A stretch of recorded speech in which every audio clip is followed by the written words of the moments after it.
उमर और Vaniya husband wife हैं। इनके 2 ट्विन्स बच्चे हैं, हानिया और हानिस। उनकी उम्र 8 साल थी। वो ट्विन्स होने के बावजूद एक दूसरे से बिल्कुल मुख्तलिफ थे।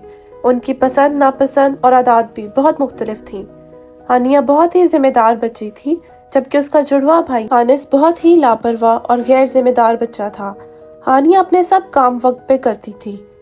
इतवार को छुट्टी वाले दिन भी वो सुबह जल्दी उठ के अपने स्कूल का काम मुकम्मल करती।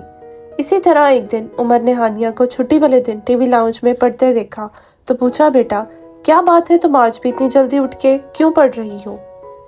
क्या तुमने नाश्ता कर लिया?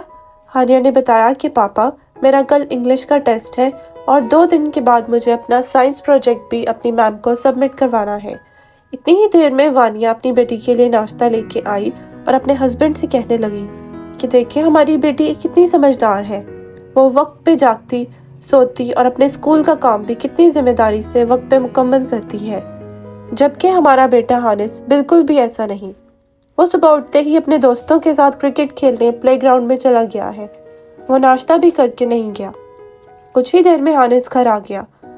वो आते ही अपनी माँ से कहने लगा कि मुझे जल्दी से नाश्ता दें, मैं क्रिकेट खेल के बहुत थक गया हूँ। उसकी माँ ने कहा कि पहले तुम नहा के कपड़े बदल लो, तुम्हारी शर्ट पसीने से भीगी हुई है, फिर तुम नाश्ता मिलेगा और फिर तुम भी अपने टेस्ट प्रिपेयर कर लेना।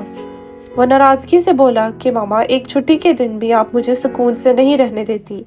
उमर ने हानिस की बात सुन के कहा कि बेटा ये क्या बात हुई? कल स्कूल में तुम्हारे टेस्ट है, लेकिन तुम्हें उसकी कोई फिक्र नहीं। पहले तुम अपने टेस्ट की तैयारी कर लो, फिर चाहे खेल लेना। हानिस बोला कि पापा अभी पूरा दिन पड़ा है, मैं बाद में पढ़ लूँगा। उमर ने कहा, जो लोग वक्त की कदर नहीं करते वो हमेशा पछताते हैं।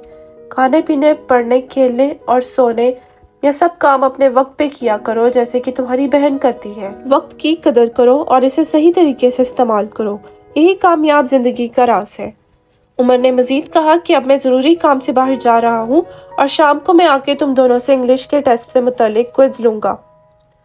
ये कह के उनके पापा घर से बाहर चले गए। हानिया ने अपना इंग्लिश टेस्ट प्रिपेयर कर लिया। वो अब अपने साइंस प्रोजेक्ट में मसरूफ थी, जबकि हानिस टीवी देख रहा था। उतनी देर में हानिस के दोस्त उसे खेलने के लिए बुलाने आ गए। वो उनके साथ चल पड़ा। उसकी मामा ने उसे घर पे रुक के पढ़ने के लिए कहा, लेकिन हानिस ने कहा कि मैं शाम को घर आके पढ़ लूँगा। उमर ने घर आके देखा कि हानिया ने अपना साइंस प्रोजेक्ट भी रेडी कर लिया है, लेकिन हानिस घर पे नहीं था। उसने वानिया से पूछा। उतनी देर में हानिस दरवाजे से दाखिल हुआ। वो बहुत थका हुआ था और खेलते हुए उसे चोट भी लग गई थी। ये देखकर उमर ने उसे डांटा कि तुमने अभी तक कुछ नहीं पढ़ा और चोट भी लगवा ली। उसने कहा कि पापा अब घर आते ही पढ़ने के कहते रहते हैं, मैं रात को पढ़ लूँगा, अभी बहुत वक्त है। ये कह के वो अपने कमरे में चला गया। थके होने की वजह से हानिस को नींद आ गई और वो अपने टेस्ट की तैयारी ना कर सका। अगले दिन गंदा टेस्ट देने पे उसकी मैम ने उसको बहुत डांटा। जब वो घर आया तो उसकी अपनी मामा से भी बहुत ज़्यादा डांट पड़ी। उसके नंबर्स बहुत गंदे आए थे।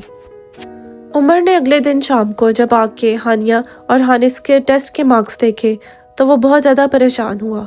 उसने हानिस को बहुत ज़्यादा डांटा। फिर उसने उसे समझाने की कोशिश की कि बेटा, इसी वजह से मैं तुम्हें कह रहा था कि अपना काम मुकम्मल करो वक्त पर। जो लोग वक्त की कदर नहीं करते, वक्त भी उनकी कदर नहीं करता। मेरी उम्मीदें तुमसे वाबस्ता हैं। मैं तुम्हें कल को एक बड़ा आदमी बनता देखना चाहता हूँ। बेटा, आज का काम कभी भी कल पर मत छोड़ो और वक्त का सही तरीके से इस्तेमाल करो। हानिस बहुत शर्मिंदा था। उसको अपने बाप की बात बहुत अच्छे तरीके से समझ आ गई थी।